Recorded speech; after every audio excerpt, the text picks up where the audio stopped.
こんにちは、まるみです。今回は電車に乗って徒歩キャンプに向かってます。行き先は愛知県内のキャンプ場です。日本に4つしかない激レアなキャンプ場です。まずは乗り換えをして北方面に乗り換えます。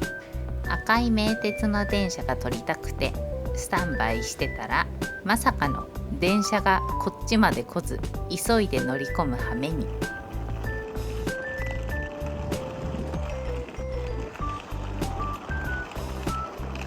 駆け込み乗車はご遠慮ください。なんとか乗り込めました。電車に乗ること数分、目的の駅に着きました。電車の色は真っ赤じゃなかったのが残念です。はい、改札を通って切符だったんでね、入れる場所間違えました。はい、今回着いた駅は白沢駅です。ここから10分程度歩いてキャンプ場に向かうんですが、ちょっと珍しい自販機が見つけたので寄り道しました。まさかのね、お菓子も売ってましたね。こんにちは、まるみです。今日は特殊なキャンプ場に徒歩キャンプで向かってます。同じね、愛知県内だったので前から存在は知ってたんだけど、駅からね思ったより近くて、今ね車車検に出しちゃってるので、ちょうどね徒歩キャンで行ってみようかなと思って向かってるんですが、今ちょうど駅の踏切のとこでキャンパーさんですかって声かけられたら、まさかのねそのキャンプ場のオーナーの方かスタッフの方だったので、だいぶねフレンドリーな良さそうなキャンプ場でした。多分8分ぐらい歩くので頑張ります。名鉄白沢駅から徒歩8分、距離は近いけど坂道が多くて意外と大変でした。あと森みたいなところをね歩いていくので、本当にここ合ってるかなと悩みながら歩きました。あ、着いた。だいたい歩いて10分ぐらいでした。下ブルーベリー、ここから入るのかな。あれ入れない。どっから入るんだろう。あ、開いた開いた。いいのかな。本当にここだよね。よいしょ、お邪魔します。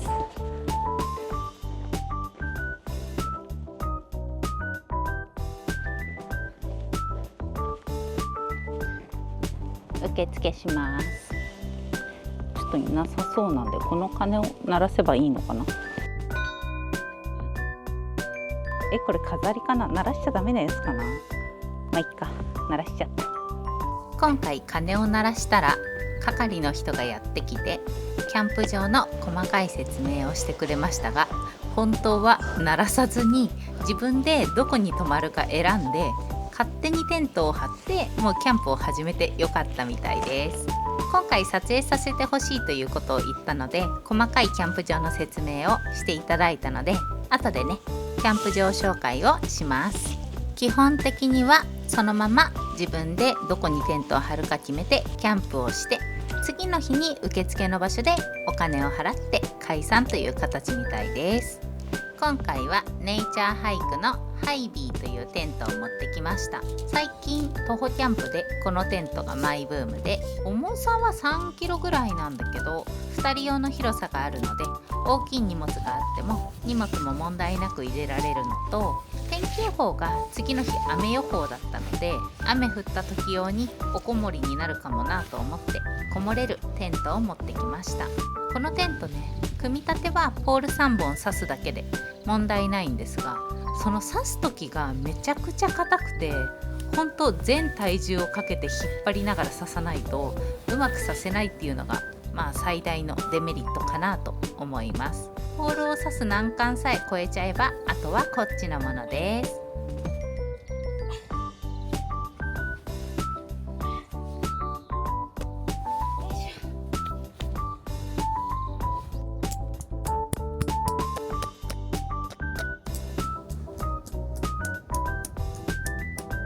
設営完了しました。今回はネイチャーハイクのハイビーを持ってきました。ここねちょっと幅が、狭めというか、完全にそれ用のちっちゃいテントなら全然いいんだけど、ちょっとねこのテントは大きすぎたなと思います。だから本当はここの前で焚き火したいなって思ったんだけど、もう柵がすぐここなので、こっち側のね空いてるスペースで焚き火します。このねテントサイトフリーサイトなんで自分で好きな場所を選べるんですけど、ちょっとね高くなってて、向こう側が池があって、あっち側に見える建物が受付とかトイレとかで、あそこがね今玉ねぎ植えてて、泊まる人は好きに抜いていいみたいなんで、後で1個もらいに行きます。このキャンプ場ね結構面白いから、後でね全体の紹介して、とりあえずもうご飯にします。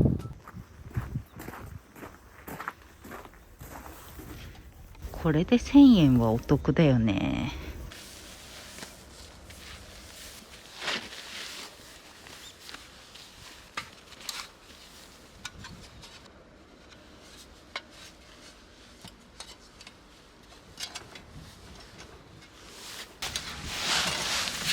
今日のお昼は焚き火でご飯を作ります。今日ねかなり早めに来たんですよ。11時半には着いてて、なんでかっていうとね、のんびり今日は焚き火を楽しみたいなと思って。最近ね薪ストーブとか車中泊とかばっかだったから、なので今日は焚き火、お昼からね焚き火をちまちまと楽しもうかなと。ただね風が時々ね突風吹くから、その時だけねちょっと気をつけないとなと。テントにね燃え移ったり、焚き火がねブワーってなっても困るので、様子見ながら楽しみます。危なそうならね得意の鎮火ですぐ火消しちゃえばなんとかなるし。今日なんか久々すごいのんびりキャンプって感じ。やっぱりキャンプお昼から来るのがいいよね。最近なんかドタバタして夕方からとかそういうのが多かったけど、お昼からまったりのんびりと楽しんで、いいねいいね。薪こんなにあって1000円ってお得すぎない？ちっちゃい焚き火台の人用にね、こういう細かいね短いのまで作ってくれてる。であと大根もらった。今日なんか使えるかな。全体的に洋食だけど、余ったらね持ち帰ります。これ薪割りいらないんじゃない？めっちゃ細くて焚き付け向きの子いっぱいいるもんね。え薪割りいらない気がする。逆にね一番太い薪でもこれぐらいかな。頻繁に薪をねくべる感じになりそう。薪割りはしなくていいけど、フェザースティックは作ります。せっかくね今日はねのんびり時間があるから、ファイヤースターターで久々に着火をしたくて。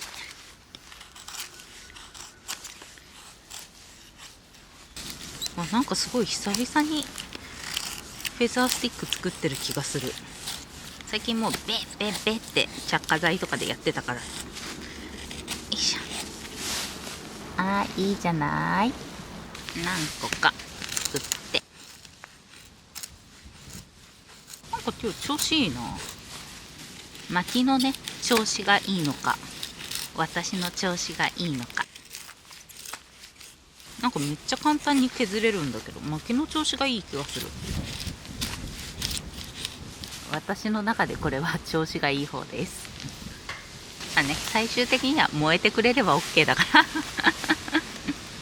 たまに芸術作品みたいなねフェザースティック作る人いるよね。あれすごいよな。なんか燃やすのもったいないもんね、それだと。もう私のは燃やしがいがあるボロボロ加減よし、3本ぐらいあれば大丈夫でしょう。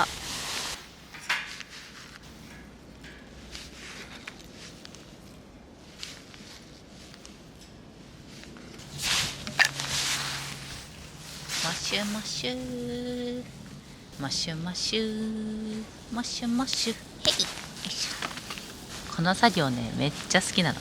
このモッシュモシュを作るの。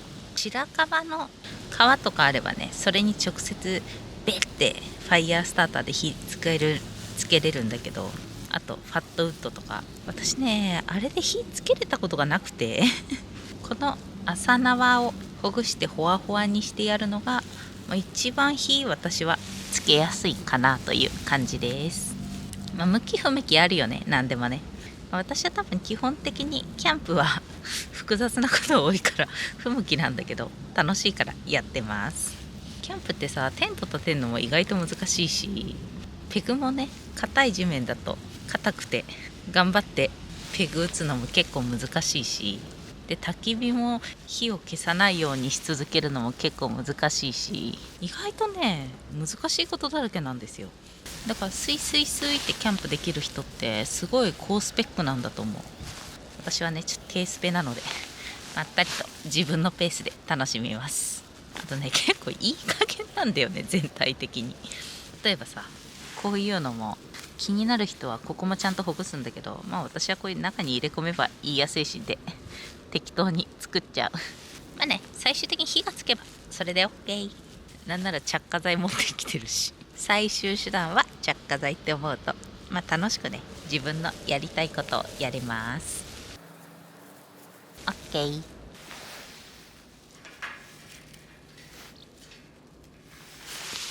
じゃあファイヤースターターで、一発着火はね無理なので5発ぐらいで着火させたいです。1、ちょっと待って、2、3、4。もう無理。お、ついた。もうほぼ5発みたいな感じ。へーい。よ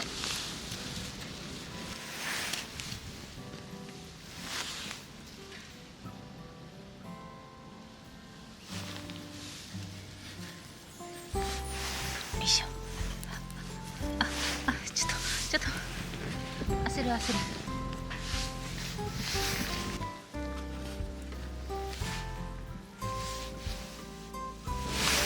ょっと頑張れ。もうちょっと細かい木欲しいな。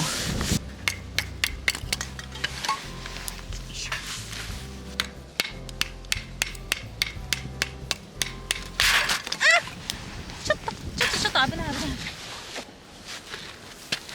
危な。よかった、吹っ飛んだのが大して火ついてない薪で。焦った。焚き火台の近くで薪割りはあんま良くないですね。ちょっと薪から離れてやった方が良さそう。勉強になりました。意外とバチバチなる。怖いな。玉ねぎ持った。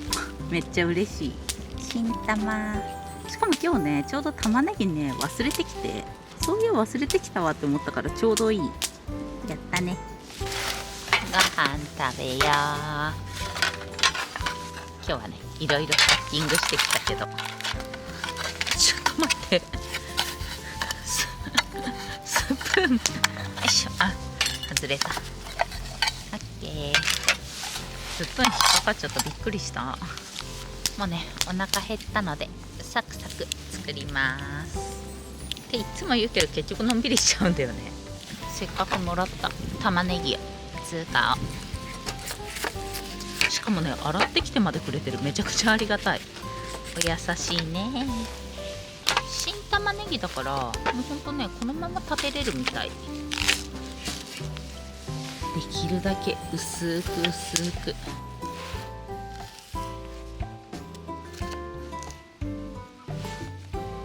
本当に生で食べれるのかな。食べてみよう。甘い。辛み全然ないじゃん。美味しい。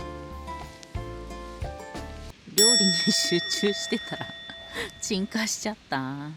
どうしよう。もう今日風強いからテントの中でお昼作ろうかな。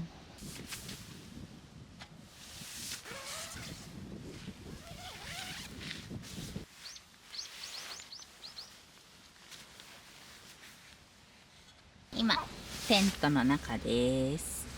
本当は焚き火でね料理作りたかったけど、風がね突風が吹いて焚き火ちょっと危険だなっていうのと、あとはもうお腹が減ったのでね焚き火で料理作るロマンよりも自分の空腹を優先します。餃子。今日お昼は餃子ピザをね作ります。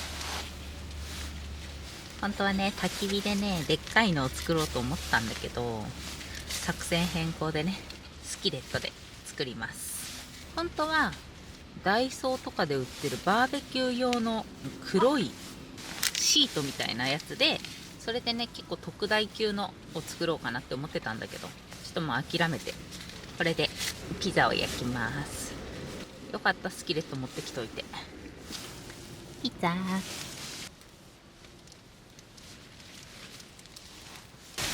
伸ばして、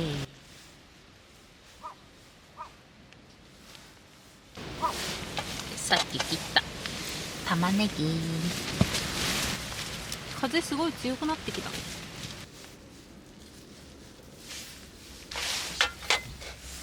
ウインナー、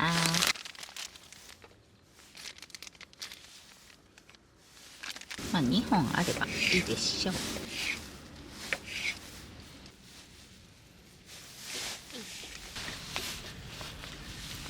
危ない。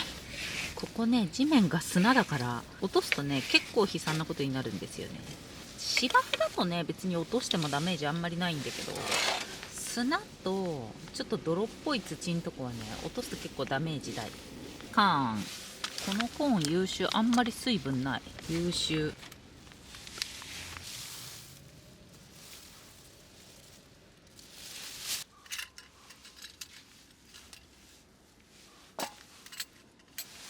これ寒い時用にパワーガス持ってきたつもりがレギュラーガスだった。なんだ、夜とか明日の朝無事使えるかな。オッケー、よ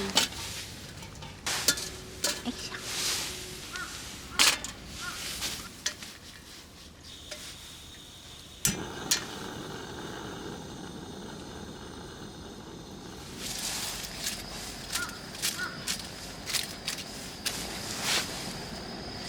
ああ、飛んじゃう。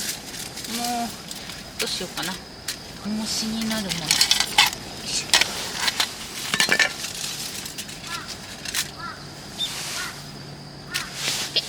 ああ、落とした。砂まみれ。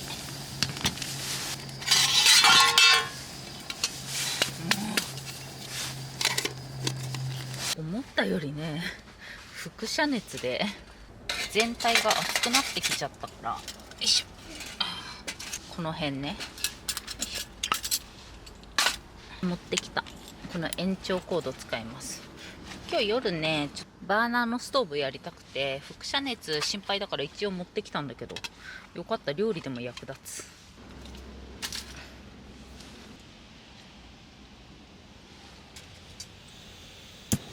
OK、 よし、これで安心。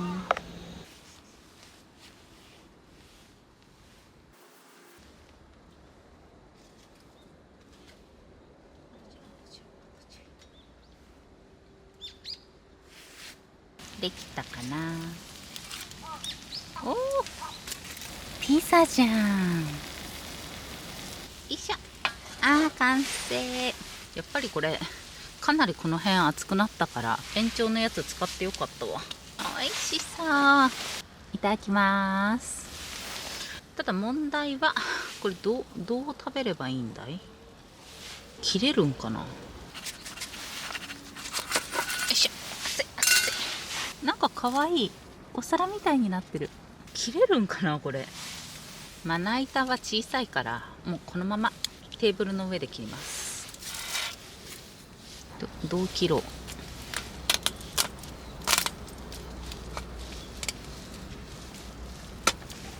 あ、これはね、切らない方がいいかも。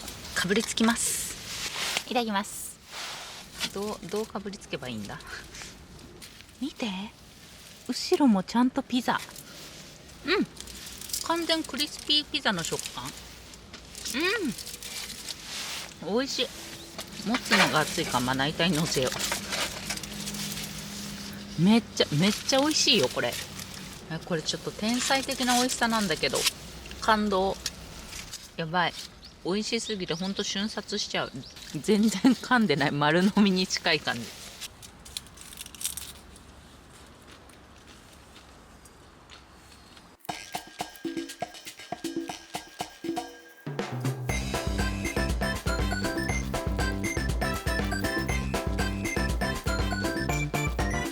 ごちそうさまでした。お腹いっぱい。そりゃ2枚も食べればね。いや、めっちゃ満足です。ちょっとね、ゆっくりしたら、キャンプ場をね、ぐるっと回って紹介したいと思います。結構ね、ここのキャンプ場ね、噂は聞いてたけど、なんかいろいろ面白いキャンプ場だったから紹介します。今日私がテント張ってるのは、こんな感じな小さい区画で、全部ね、区画は予約できないので、来た人から早いもの順です。こういう感じでちょこっとずつ区画があります。こういうね、小さい区画だけじゃなくて大きなところ、ここにもテント張ったりできるので、大きめなねテントとか、グルキャンだったりはこういうところが向いてると思います。ここのキャンプ場、日本に4つしかなくて、何が日本に4つかっていうと、ここね女性専用なんですよ。なんでね、男性は入れなくて、主に女性のソロだったりグルキャンとか、あと親子キャンプとかがメインのキャンプ場です。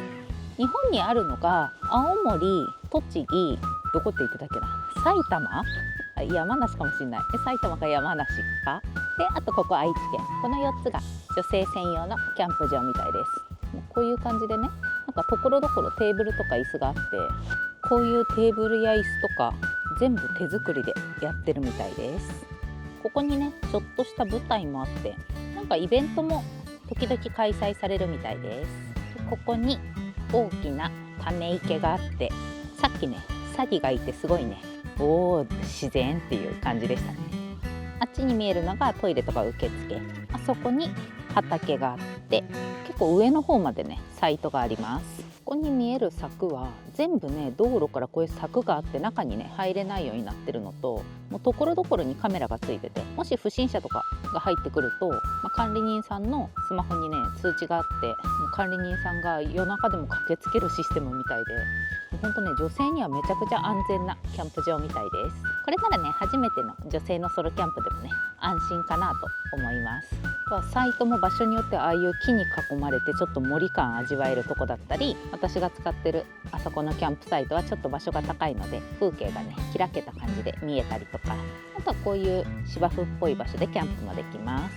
基本的には、こういう感じで道が細いので車の乗り入れはできず、車輪みたいな滑車みたいなのを使って荷物を駐車場から運ぶんですけど、奥2つはね今日人がいるんでちょっと取れないですが、オートサイトで車の乗り入れもされてました。こっち側がブルーベリー農園で、6月から8月はこのキャンプ場閉まって、ここのねブルーベリーが取り放題の農園があるので、ブルーベリー好きの私にはたまらんです。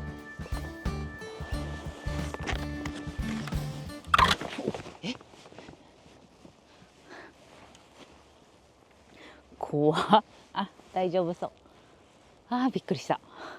ちょっとミシミシってビビるあとここにテーブルとかちょっとした工具があって、 DIY したりもできるみたいです。結構というか変わったキャンプ場、面白そう。なんでここでテーブル作った人がいるとかさっき教えてもらいました。でこの向かい側に薪が売ってて、こんな感じで薪を買います。支払いは翌日にチェックアウトの時にキャンプ場代と合わせて受付で支払います。ここが炊事場です。でこの大根ね、こういうセクシーな大根欲しいなら持ってってって言われたので、さっき1個もらいました。釜があるけどこれを使っていいのかな、オブジェかな。でここにゴミ箱があって、でここの炊事場はお湯も出るそうです。ケトルもある。あとねすごいのがレンジがある。使っていいって言ってました。であとここにね本棚があって、本も読んでいいって言ってましたね。君たちはどう生きるかも置いてあります。家で読み終わった本があったらお持ちくださいだそうです。ここにさっきもらった新玉ねぎたちがいます。これねもう好きなだけ常識の範囲内で食べれる分引っこ抜いて食べていいよと言われたので、引っこ抜こうかなと思ってたら、さっきね持ってきていただいたので、2個あれば十分です。いやでも玉ねぎ引っこ抜くのちょっと楽しそうよね。すごいね美味しかった。全然生で食べれる甘さでした。ここは季節によって玉ねぎだったりじゃがいもだったりさつまいもだったり違うって言ってたので、来た時のお楽しみです。小さめのテントだったらここの区画でねキャンプするとね、もう目の前が池で、今の時期ならそんなに虫も出ないと思うので、この時期ならねキャンプしやすいし、目の前にアオサギとか鳥がね来てくれたりするので、鳥好きの人は楽しいかもですね。あとところどころにこういうねテーブルとかがあって、徒歩キャンプの人とかね、大きいテーブルとか椅子持ってこれない人向けにこういうのが各サイトに1個2個ずつぐらいあります。意外と便利です。私のサイトにはテーブルと椅子が2セットありますね。普通に荷物置きとしてバンバン使ってます。坂を登ると上の方にもね何個かテントサイトあって、こういうとこだったりとか、もっと上にもねあるんですが、上に行けば行くほどねトイレがあの辺りなので結構遠くなりますね。でも私はちょうどバランスのいいこの辺で見晴らしも楽しめて、トイレも近くて良さげな場所にしました。夜はね結構真っ暗みたいです。住宅地あるけど住宅もっと奥の方なんで、この辺りがね結構暗くなるので、天気がね良ければ夜星も楽しめるみたいです。今日はね明日曇りのち雨の予報なんで、今日の夜はねちょっと星は厳しいかなと思います。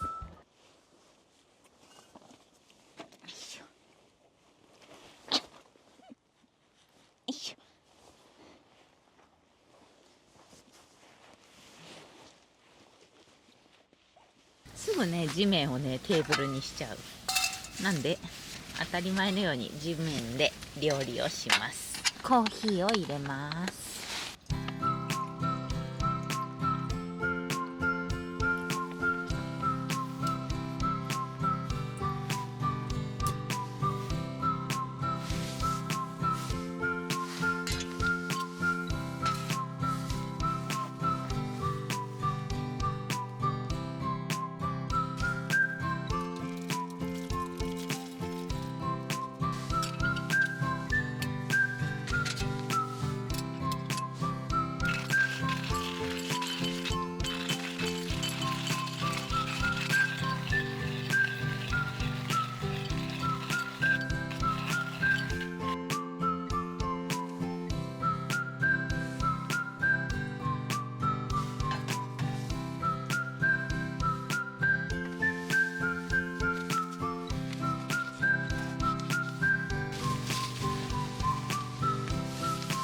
いい香り。ちょっとずつちょっとずつ。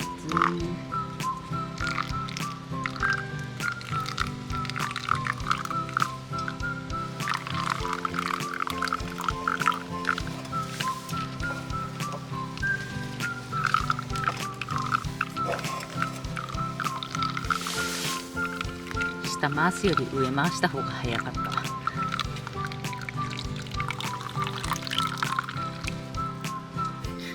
最後の方適当にベッて入れちゃう。いっか。いただきます。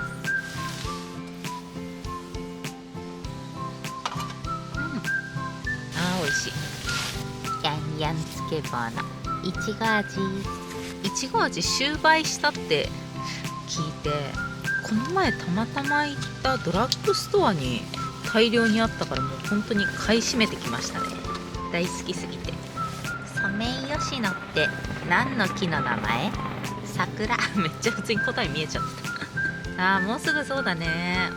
桜が咲くお花見の時期だね。またお花見キャンプ行きたいな。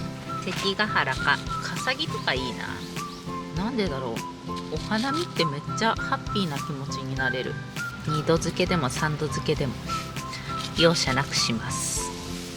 最近私の中で徒歩キャンプのスタイルが決まってきて、結局リュック一つじゃ無理だから、こういうねプラスキャリーがあって、今回はこのキャリーに食材と寝袋とカメラ詰めてきたんだけど、1キャンプ1ロマンが欲しくて、今回のロマンはこういうねコーヒーと、あとは夜のストーブと、特に今日来たキャンプ場は駅から歩いて10分ぐらいだから、そんなに辛くないし、家からここまでもねやっぱ同じ愛知県内でそんなに遠くなかったから、すごい遠方にキャンプ行くとか、それこそ飛行機乗って行くとかだったらできるだけ軽量化を考えるんだけど、ちょっと重い荷物持ってもそんなに距離ないし、そんなに時間かからないしってなると、プラスキャリーバッグあってもいいかなと思って、前はキャリーバッグの中にロマン枠で薪ストーブ入れてたけど、今回のロマンは、インスタントじゃなくってこういうコーヒーミルでコーヒー豆から引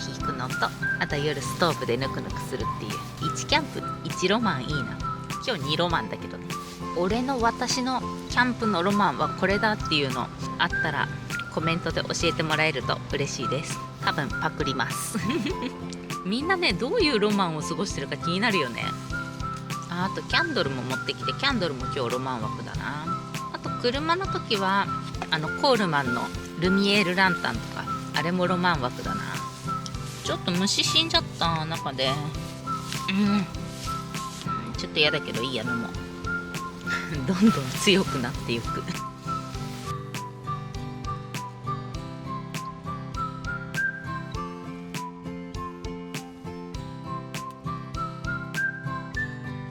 そうさまでした。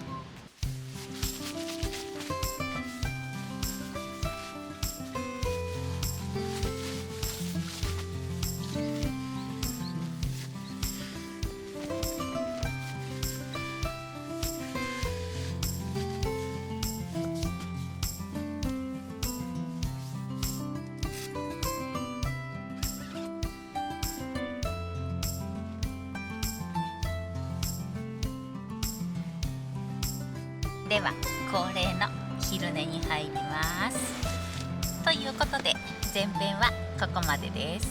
あとさっきキャンプ場のね説明で言い忘れたんですけど、ここのキャンプ場基本女性がメインなんですが、何ヶ月に1回かは男性もいるグループは OK、 女性がいてその中に男性も混じってるファミリーとか時々 OK になるみたいです。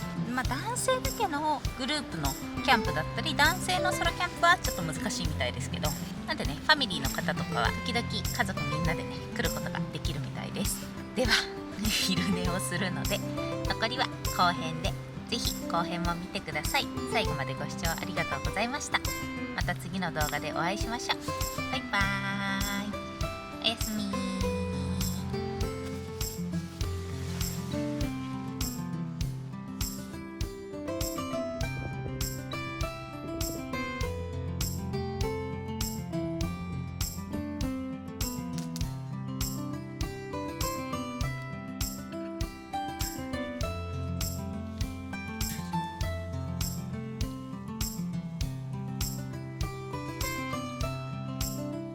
ツイッターとインスタグラムと TikTok もやってるよ。